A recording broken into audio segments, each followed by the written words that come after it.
Pues muy buenas tardes, bienvenidos a un nuevo vídeo aquí en Defensa Central y en esta ocasión pues vídeo especial, ¿no? Porque tenemos una entrevista pues ni más ni menos con Miguel Ángel Portugal. ¿Qué tal? ¿Cómo estás? Hola, buenas tardes, Didar. Aquí por Madrid, bien. Pues muy bien, pues mira, ya te avanzo, ¿vale? Ya hemos dicho más o menos media horita, te avanzo que vamos a intentar hacer 3 bloques, ¿de acuerdo? De 10 minutos cada bloque. Vamos a intentar hablar, te voy a preguntar un poquito primero por la actualidad del Real Madrid, a ver cuál es tu opinión, tu punto de vista. Después también te voy a preguntar un poquito por tu etapa en el Real Madrid como jugador y terminaremos pues por tu un poquito de trayectoria como entrenador y a ver si me regalas algo al final, que te lo voy a preguntar al final. Ya después te lo dejo ir a ver qué tal. Lo que te decía, primero actualidad. La pregunta es fácil. ¿Cómo ves al Real Madrid ahora mismo esta temporada con Xavi Alonso? Bueno, yo creo que cuando llegó Xavi, pues tenía una papeleta un poco difícil, ¿no? Porque el modus operandi de Ancelotti no es, o no se parece a lo que en principio Xavi quería para el equipo y bueno, está impregnándole de esas ideas que él quiere y poco a poco yo creo que lo está consiguiendo. No era fácil, ni todavía será fácil, ¿eh? Porque estar tantos años con la manera de entrenar, la metodología de un entrenador como Ancelotti que marca mucho y deja legado, no es fácil cambiarlo para lo que tú quieres. Yo creo que Xavi ahí está teniendo paciencia, ha lanzado una idea que para mí que creo que es buena, que es que la implicación en el equipo tiene que ser de todos, de toda la plantilla. Entonces, a la hora de hacer rotaciones, eso lo está dejando muy claro, porque al final se van a ganar los títulos y los títulos se ganan al final de la temporada y para eso tienen que llegar fresco todos los jugadores y ese mensaje yo creo que él lo está mandando limpio y claro y de ahí que, bueno, pues que veamos que a veces juega Rodrigo, otras veces no juega, que juega Vinicius, otras veces no juega. Yo creo que ese mensaje que él envía de que todos son o todos deben implicarse en los mismos objetivos es muy importante, ¿no? Por eso que te he dicho, porque la temporada es muy larga, la temporada tiene muchos partidos, hay que dosificar los esfuerzos, hay que saber medirlos y bueno, yo creo que ahí es la papeleta principal del entrenador y para eso solo tiene una solución, un objetivo que es lo que nos gusta tener a los entrenadores, que es el convencimiento que tú tienes que tener sobre tu plantilla para que entiendan perfectamente que la idea que tú quieres se tiene que desarrollar con la implicación de todos y para eso es necesario que todos acepten esa implicación. Nosotros hacemos aquí en Defensa Central en directo, después de los partidos, tertulias en directo. Después del palo que nos metieron en el Metropolitano, había gente que ya estaba pidiendo la cabeza de Xabi Alonso. Qué te parece esto? Que después, vale, sí, que es un palo gordo, evidentemente, pero es lo que tú has dicho. Acabamos de empezar, falta tiempo. ¿Qué te parece esa gente que dice que se vaya? Ya. Hombre, mira, eso ha pasado a lo largo de la historia del Madrid siempre que se han perdido dos partidos seguidos. Eso no es nuevo, ¿no? Ahora, tú Claro. tienes que ver luego que yo he estado dentro del vestuario y en ese vestuario, cuando se pierden dos partidos, hay que ver ese vestuario cómo se une, ¿eh? Y cómo se Ya. une, no dice nada, no va a levantar la voz, no va a decir nada, pero al día siguiente va a jugar y va a ganar. Y es la única manera que siempre ha hecho el Madrid, ¿eh? Tapar bocas con los resultados siguientes a cuando se piensan que hay una crisis. Eso le pasó a Ancelotti, le pasó a Zidane, le ha pasado a todos los entrenadores, incluso a Del Bosque, le han pasado en mi época a Bujarin Boscoz, a todos los entrenadores que han pasado por el Madrid, dos partidos perdidos, es crisis. Uno es, bueno, un poco ya hay que mirarlo. Dos ya es crisis, ya siempre, siempre. Pero yo te digo que conozco que el vestuario del Madrid no hay crisis de ninguna manera, ¿no? Yo creo que hay como un estado de ánimo que se revela contra esa situación que te hacen, que quieren imbuirte desde fuera, ¿no? Desde los escenarios de fuera hasta el escenario de dentro, que no tiene que ver nada con la realidad. Ujú. Claro, hablas del vestuario de ahora del Madrid, hablas también de que esto ha pasado siempre, dices que son competitivos, ¿no? Que de eso no hay duda, etcétera. Yo te quería preguntar, pero te la lanzo ya. ¿Tú crees que el ADN actual del equipo, o sea, el ADN de estos jugadores de ahora del Real Madrid, es lo mismo que en tu época de jugador, por ejemplo? ¿Hay alguna diferencia en ese sentido, en ser competitivos?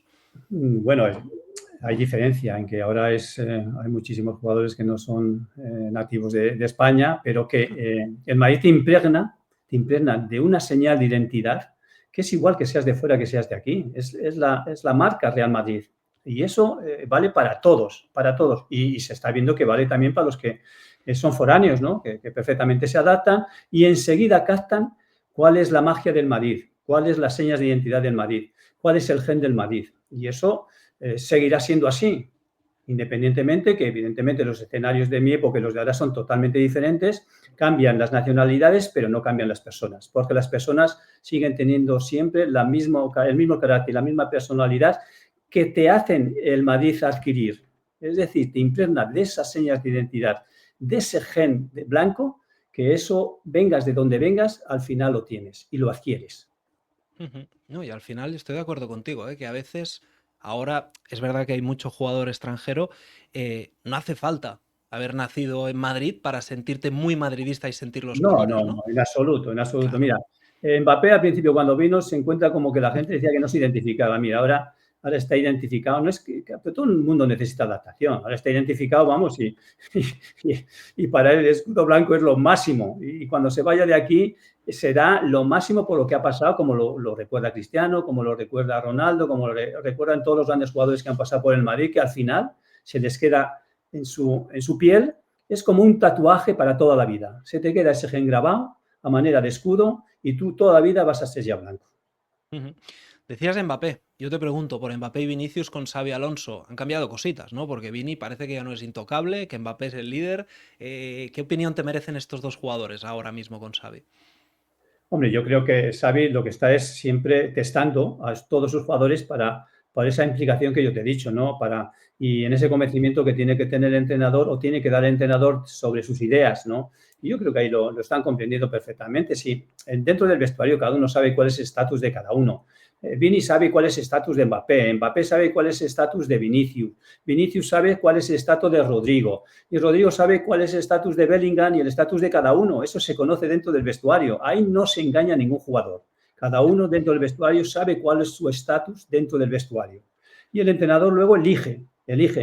Pero la conciencia principal es la conciencia de la plantilla dentro de ese vestuario. Ujú. Estamos hablando de ahora mismo todo del primer equipo, pero ¿y la cantera actualmente? ¿Qué opinión tienes ahora de la cantera? Tanto, por ejemplo, ¿no? En cuanto al Castilla, que tú has entrenado al Castilla, en cuanto al Castilla actualmente o la cantera en general, pero después también en relación al primer equipo, porque hay mucha gente que dice, no, claro, con Ancelotti no subía nadie, con Xavi tendrán más oportunidades. ¿Qué piensas de esto? Bueno, todo depende de las jornadas que te lleguen, ¿no? A mí en mi época me Claro. llegó una jornada buenísima, la verdad, y casi muchos de ellos jugaron en el Madrid, o bastantes de ellos en el Madrid, y casi todos yo creo que estuvieron en la élite, ¿no? Pero la cantera del Madrid siempre ha sido y será buenísima. Yo he estado, mira, el último día estuve viendo contra el Pontevedra y te aseguro que hay chavales que algún día pues volverán o estarán en el Real Madrid, y si no están en el Real Madrid les vas a ver jugar en la élite. Eso está claro. ¿Que con Xavi va a tener más opciones los de la cantera? Bueno, es que depende del talento que tú tengas. No todos los años salen los mismos talentos de una cantera, ni en el Barça, ni en el Madrid, ni en el Atlético de Madrid, ni en el Liverpool, ni en ningún equipo. Eh, la cantera es un fruto de algo trabajado, y a veces la semilla no da su fruto, a veces, como pasa en el campo, ¿no? A veces se te hiela y se te seca y no sale lo que tú quieres. Pues bueno, pero siempre saldrá, siempre va a haber jugadores que provengan de la cantera, que serán o debutarán en el primer equipo. Y ahora lo único que ha cambiado de mi época, que era más genérico de jugador nacional, es que ahora mismo, con la globalización, pues bueno, tienes cantera por todo el mundo. Y eso es también una apuesta muy fuerte, donde el ejemplo lo tienes en Vinicius, que llegó para el segundo equipo y está ahí, ¿no? Yo creo que eso es un punto favorable, lo que ahora se ha abierto el fútbol por todo el mundo para los grandes equipos, evidentemente, que pueden optar a adquirir jugadores en edad jóvenes de otras nacionalidades para formarlos o acabar su formación en los equipos nodrizas del equipo, ¿no? Ujú. No, y además decías, hablabas de las jornadas, que depende de la jornada, ¿no? De la calidad propia del jugador, pero al final también depende de las oportunidades que hay en el primer equipo o de las desgracias, ¿no? Porque a veces incluso hemos visto como, yo qué sé, pues algún jugador ha subido al primer equipo y se ha quedado, yo qué sé, Asensio mismo, por ejemplo, el año pasado, ¿no? Por lesiones de compañeros. También dependerá de eso, ¿no? Sí, sí, no, bueno, eso está en el camino, ¿no? En el camino que recorre cada jugador, pues es el- si se encuentra la fortuna de cara, si tiene, a veces cuando menos lo esperas, ¿eh? A veces no esperas. ¿Y quién iba a decir a Asensio que se iba a encontrar con esa oportunidad, cómo le llegó? Pues siempre decir, lo único que tienen que hacer los jugadores de la cantera, y que es lo único que nosotros predicamos cuando hemos ido y siguen predicando. Ahora tengo a Arbeloa, que fue discípulo mío en el Castilla, pues ahora es el que tiene que predicar, ¿no? Y tiene que predicar diciendo a los chavales que no hay que esperar la oportunidad, sino que esta llega, pero tienes que estar preparado para cuando llegue, ¿no? Eso es lo más importante, eso es lo más importante. Y de eso se trata, ¿no? De preparar al jugador para cuando le llegue esa oportunidad, que algún día le llegará, pero le va a llegar siempre. Un jugador que está en la cantera del Madrid, está en la cantera del Madrid porque tiene genética y porque tiene dotes y virtudes para estar en la cantera del Madrid. Entonces, luego se tendrá que trabajar, tendrán que perfilarse esas virtudes, esas cualidades, depurarlas, amaestrarlas y luego, bueno, pues esperar la oportunidad y cuando te llegue la oportunidad, pues saberla aprovechar. Y si te la dan, pues tienes que estar preparado para ello. Pero si no estás preparado para ello, pues no puedes coger esa oportunidad. Lo importante en la cantera es que estés preparado para coger la oportunidad, te llegue cuando te llegue, porque te va a llegar. Eso yo creo como en la vida, al final, Y ¿no? lo mismo. En Es todas que las es tal profesiones cual. tienes que estar preparado para el momento que te llegue. A veces, Claro. quieres ser redactor y resulta que lo que te va a hacer es que vas a ser intérprete, ¿no? Pues bueno, pues en el fútbol pasa lo mismo. En el fútbol te tienes que preparar. Nosotros, cuando dejamos de ser jugador, pues te tienes que preparar para ser pues, o entrenador, o analista, o ayudante. Hay muchas profesiones paralelas, pero tienes que estar preparado para ello, para adquirir aquella que luego te va a tocar desempeñar. Pues sí, totalmente de acuerdo. Para cerrar este primer bloque que estamos hablando, sí, de actualidad, estamos hablando de la cantera. ¿Algún nombre, si tuvieras que apostar y mojarte, un nombre o dos que me digas, mira, Didac, de aquí X años, este tío la va a reventar? Hombre, yo creo que todos hablamos de Fortea, lateral derecho, que tiene muy buenas cualidades. A mí me gusta, bueno, ya es que en el Castilla son todos buenos jugadores, Cestero en el medio campo, lo que es, el otro día incluso Lorenzo Zúñiga arriba pues mostró ciertas cualidades también buenas. Jan, bueno, pues que ahora no está jugando, bueno, pues a veces pasan por esos altibajos. Yo creo que hay buena cantera. Joan Martínez, pues tiene buena tipología para ser un buen central. Te hablaría de todos, te hablaría de todos porque cuando un jugador está en el Castilla es porque tiene cualidades seguro, ¿no? De todos, ¿no? En este sentido. Bueno, pues yo creo que alguno de estos jugadores, decirme uno que digo, seguro que este llega, es que posiblemente de esos que te he nombrado, alguno va a llegar, seguro. Igual se me queda alguno todavía por el camino, ¿no? Porque así de repente... Ya. Pero bueno, suelo ver al Castilla y suelo tenerles bien controlados y sé que van a llegar en 2 o 3, van a jugar en el primer equipo y van a debutar, si no este año al siguiente, seguro. Porque además Arbeloa lo que ha hecho es tirar de gente muy joven que tuvo en el juvenil y eso me parece idea porque es un poco avanzar en la evolución del jugador de cara a prepararle para el primer equipo. Pues sí, ojalá que sí que llegue alguno de ellos. Vamos al segundo bloque, como te decía, un poquito a tu época como jugador. ¿Cómo recuerdas tú esa llegada al Real Madrid como jugador en aquel momento? Bueno, yo creo que cuando echamos la mirada atrás, echamos una mirada con mucha nostalgia, ¿no? Porque para un chaval que sale de un pueblo de Burgos así perdido, que actualmente ese pueblo tiene 3 habitantes, imagínate lo que significa, un sueño pues cumplido, ¿no?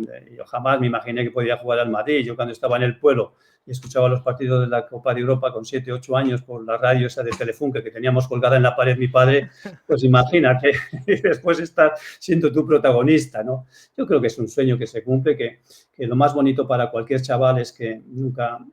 Yo siempre digo cuando doy alguna conferencia a chavales que están en Bolivia o están en Perú, dando conferencias a chavales que tienen o salen de casas humildes, yo siempre lo único que les envío el mensaje que ninguna cuna humilde te quite el sueño grande, ¿no? Y eso es lo más importante que debe tener siempre un niño y un chaval, ¿no? También es verdad que a veces debes jugar y divertirte y no solamente soñar, porque jugando y divirtiéndote posiblemente se te cumpla su sueño. Si empiezas a soñar antes de divertirte, posiblemente te quedes por el camino. Sí, sí, claro, si estás obsesionado con el fin y no disfrutas de ese camino, sí, Eso es. totalmente, Esa totalmente. es una de las funciones principales que tienen que tener los entrenadores de la cantera, ¿no? Que el chaval se divierta y no piense con soñar y enseguida verse ya con la camiseta del Madrid o del Barça o del equipo de su tierra o del Valladolid o del Granada, que eso está muy bien, pero tú sueña, pero primero diviértete, que con la diversión te va a llegar el sueño cumplido. Uf, es que se me ocurre ahora una pregunta así que no la tengo ahí en guión. Te la voy a hacer rápida porque quiero preguntarte más cosas, pero ¿qué función? No tiene nada que ver con eso, ¿eh? Eso que hablabas precisamente de los niños, ¿no? De ese deseo, de ese sueño y tal. ¿Qué función tienen los padres en eso? ¿Tú crees que un padre puede presionar demasiado a un niño por llegar a ser el nuevo Messi o... Ya me entiendes. Bueno, yo siempre en la casa, en la Casa Blanca siempre hemos sido muy claros en ese sentido. Yo creo que el niño que tiene que liberarse de todas las ataduras y enlaces familiares que pueda tener, ¿no? Porque le pueden perjudicar, le pueden perjudicar. Yo creo que los padres deben ser padres en el sentido educativo del niño, ¿no? De querer lo mejor para su hijo es evidente, pero dejar que el niño saque su efervescencia libremente, ¿no? Que sea él, que fluya, que no le reduzcas su fluidez ni su talento por querer hacer las cosas que quizás tú te hubiera gustado hacer y no has hecho, ¿no? Y yo creo que esa es un poco la mentalidad en la cual va dirigida, pues bueno, pues cualquier coach de la cantera hacia los padres, pues va en esa dirección, ¿no? Tú no quieras que tu hijo haga lo que tú no pudiste hacer porque igual tu hijo tampoco lo puede hacer. Déjale que fluya, que se libere, que juegue, que está en buenas manos. Pues no puedo estar más de acuerdo. Perfectamente explicado. Volvemos un poquito a lo que te decía de tu etapa como jugador. ¿Qué te impresionó más del Real Madrid cuando llegaste por primera vez? ¿Qué es lo que más impresiona?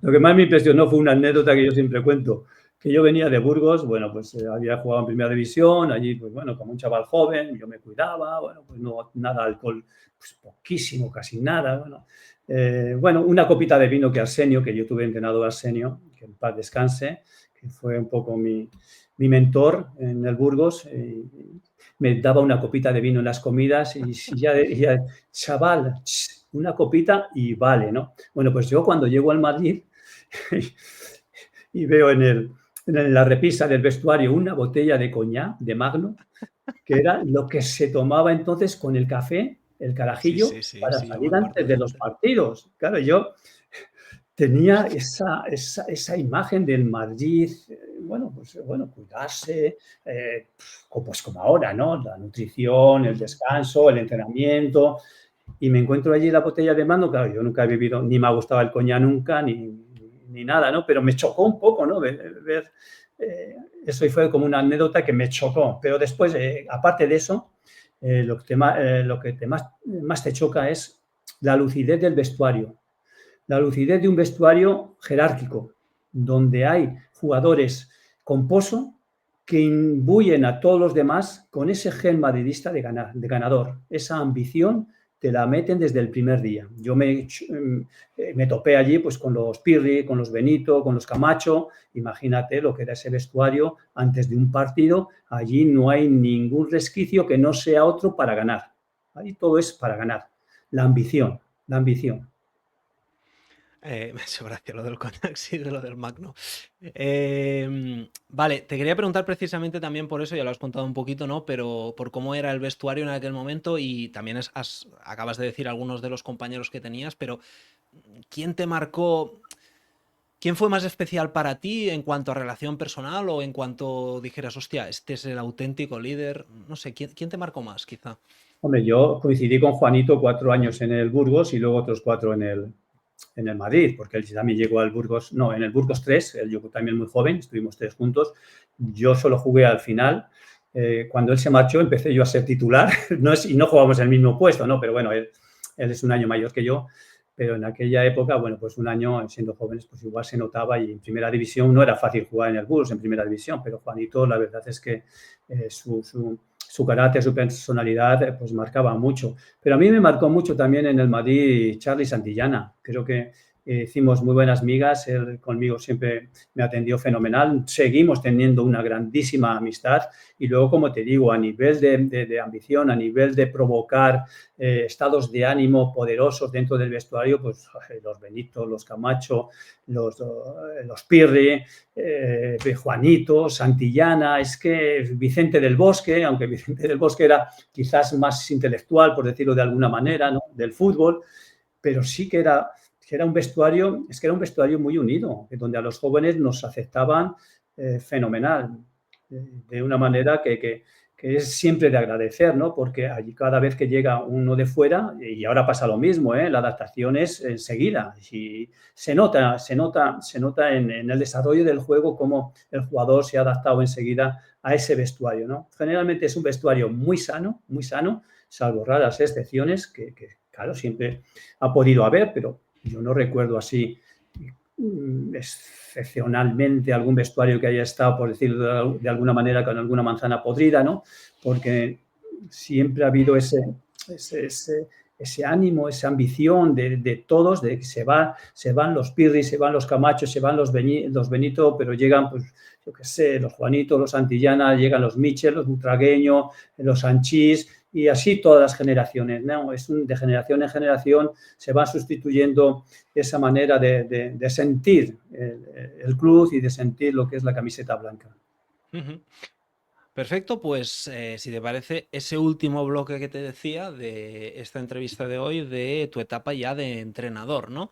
Claro, después de jugador has entrenado, como te decía, en el Castilla, pero también últimamente, por ejemplo, no sé si es un país exótico o no, pero en Bolivia, ¿no? He visto también, Hombre, más exótico es la India. por ejemplo, que no sé, ¿qué nos puedes contar bueno, de tu etapa, si quieres, en el Castilla también como entrenador, pero también en estos países tan random, podríamos decir, tan exóticos? Hombre, a mí siempre me ha gustado mucho las experiencias. He sido un jugador con culo inquieto y entrenador con culo inquieto. Siempre me ha gustado ser un poco nómada del fútbol y buscar nuevas experiencias, ¿no? Yo siempre digo, muchas veces a la gente le gusta ir de vacaciones a sitios exóticos. Bueno, pues yo busco entrenar en sitios exóticos para poder ir de vacaciones, ¿no? En este sentido, y conocer las culturas de los distintos países. Es muy bonito, siempre te impregnas de mucha cultura de otros países, que siempre te da, pues, mucha cultura, ¿no? Como digo, por reiterarme en la misma palabra. Pero sí que es verdad que Bolivia es un país donde cuando llegué, pues la verdad es que me chocó muchísimo, porque no tiene nada que ver las instalaciones, la estructura deportiva con lo que yo estaba acostumbrado a vivir en España. Pero bueno, llegué a un gran club como Bolívar y empezamos una transformación del club para hacerlo más grande, y la verdad que todo fue muy bien. Y ahora mismo el Bolívar, pues yo creo que tiene la mejor ciudad deportiva. No tenía nada cuando yo fui, ahora tiene la mejor ciudad deportiva de casi podríamos decir que de toda Sudamérica, pero vamos a dejarlo que tiene una de las mejores y punto, ¿no? Pero sí que ha avanzado muchísimo. Allí entrenaba a otros equipos también que me merecen muchísimo respeto, como el Royal Pari, como el Guavirá, como el Wisterman, siempre equipos que hemos aspirado, pues, a jugar la Copa Libertadores, que es lo que más me ha gustado, ¿eh?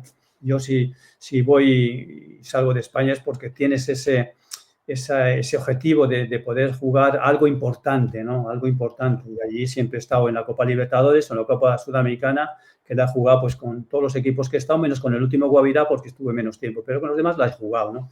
Y eso es muy bonito también. Y otros países, pues como la India, pues es exótico. Argelia también es exótico, ¿sabes? Brasil no es tan exótico, porque Brasil es fútbol, el fútbol de juego bonito, ¿sabes? Allí una vez, en unas declaraciones, en una rueda de prensa, que me preguntaron que cómo me gustaba a mí el fútbol, pues yo salté una palabra que allí es muy el juego bonito, y salté la palabra el fútbol raro, ¿no? El raro es algo extraño, algo como que es el antifútbol, y se reían todos, ¿no? Bueno, porque a veces hay manejo de palabras que tienen otro sentido que lo que tienen aquí, ¿no? Pero bueno, todo eso te enriquece, ¿no? Y la verdad es que te da la oportunidad de poder hablar en portugués. En Argelia te da la oportunidad de poder hablar en francés. En la India te puede dar la oportunidad de hablar inglés. Hablo todo eso mal, pero atrevido, con atrevimiento. Bien, bien, bien, bien. No, es lo que dices tú. Al final, sí, sí, todo suma, son experiencias. Actualmente, ¿qué vinculación tienes con el mundo del fútbol ahora mismo? Pues mira, ahora mismo el de la expectación, la expectación y las expectativas. La expectación por ver jugar equipos de fútbol y ver los partidos, y la expectativa, pues, por esperar que salga alguna cosa interesante, ¿no?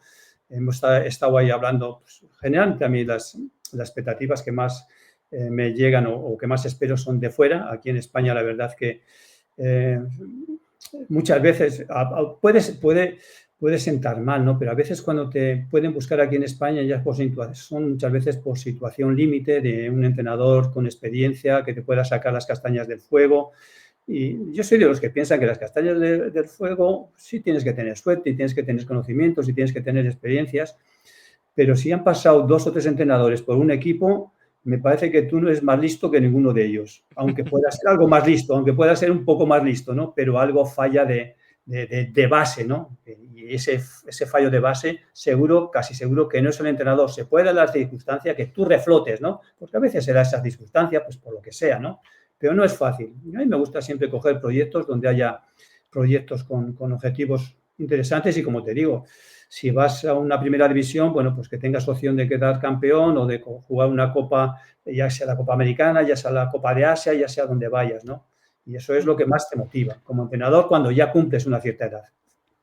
Si ahora te llamara en un mundo fantástico, si ahora te llamara un primera en una situación de salvar las castañas, bueno, ahora no, porque estamos al inicio, ¿no? Pero de cara a final de temporada y tú estás sin equipo, ¿no lo cogerías entonces? Bueno, siendo primera división, te lo tendrías también que pensar, ¿no? Pero bueno, al fin y al cabo es primera división, ¿no? Pero Claro. generalmente en primera división hay ya cuando salimos fuera de España a entrenar, es difícil volver al mercado español, es muy difícil, ¿sabes? Es Parece como cierto. que te quedas un poco fuera, no, no, no. Aunque traigas los conocimientos y las experiencias, que es lo que al final para un entrenador con experiencia, porque se le supone que ya tiene los conocimientos y la experiencia es la que te da la exposición de los conocimientos mejor que uno que no tiene experiencia, pero también el que no tiene experiencia tiene que cogerla con los conocimientos, ¿no? Es todo, ¿no? Es el mecanismo que a veces los equipos utilizan para justificar un cese o justificar una contratación, ¿no? Pero sí que es verdad, la primera división es muy golosa y si te contrata y te llama a primera división, pues bueno, pues, estamos aquí para exponer nuestros conocimientos y nuestra experiencia, como siempre digo. Ujú. Vale, pues ya para ir cerrando, si te parece, antes ya has hablado un poquito, hemos hablado del tema de los jóvenes, ¿no? Incluso te he hecho yo la pregunta de los padres y tal, pero si tuvieras delante, bueno, habrás tenido y lo que has dicho en conferencias y tal, ¿no? ¿Cuál sería el consejo así de modo resumido en una frase? ¿Qué consejo, qué frase le dirías a un niño que tiene el sueño de jugar en el Real Madrid?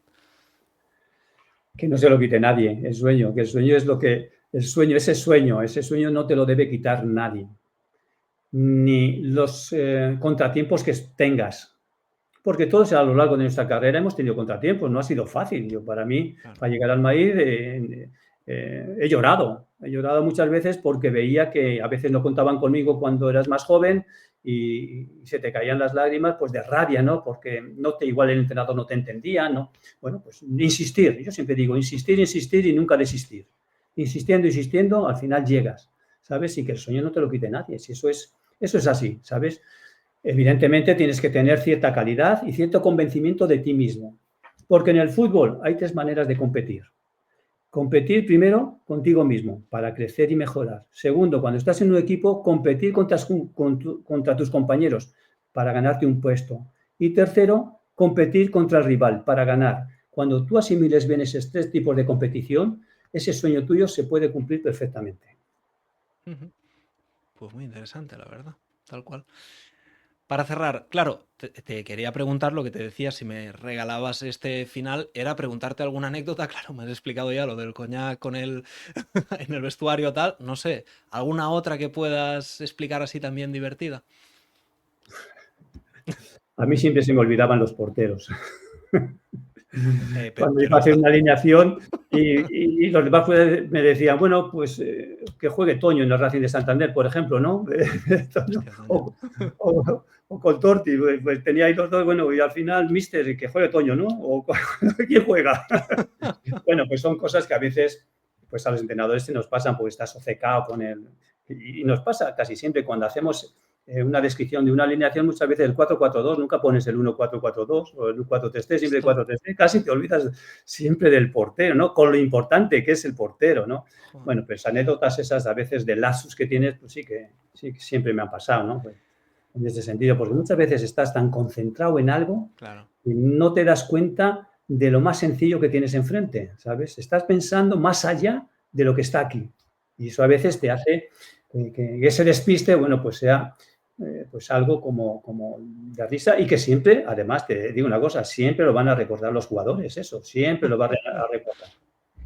Eso que dices del portero además me hace gracia porque nosotros aquí en Defensa Central, en las tertulias, tengo un compañero que, bueno, él entrena a chavales jóvenes, ¿no? Ahí creo en su pueblo, ciudad, tal, pero sí que es verdad que también tiene el título para poder entrenar en primera y tal. Y siempre cuando eso del 4-4-2, el 4-3-3, él siempre dice, no, es 1-4-4-2, 1-4-3-3, ¿no? Pues cuenta Sí, con el portero.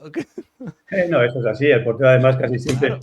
¿Sabes qué pasa? Que a veces el portero como en los equipos, casi el portero es el titular, ¿sabes? Tú, pues, los otros días quizás, pues igual puedas variar, pero Ya. casi el portero casi se da por supuesto, como decimos, ¿no? Entonces ya todo, bueno, por supuesto jugará este, por supuesto jugará este, ¿no? Es como en el Madrid.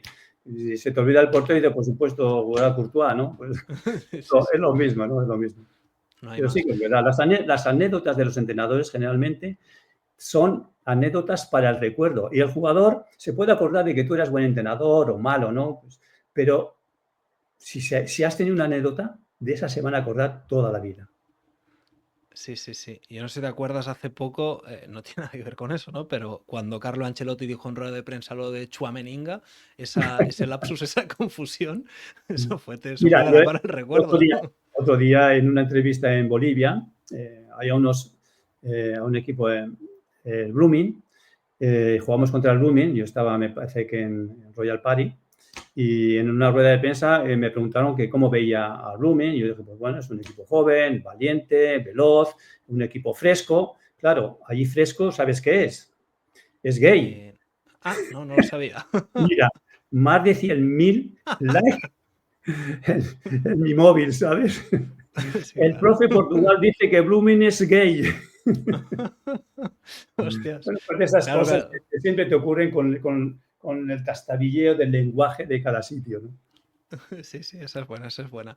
Muy bien, pues nada, Miguel Ángel, pues lo dejamos aquí si te parece. Muchísimas gracias por aceptar la Nada, hombre. invitación aquí en Defensa Central y nada, un verdadero placer.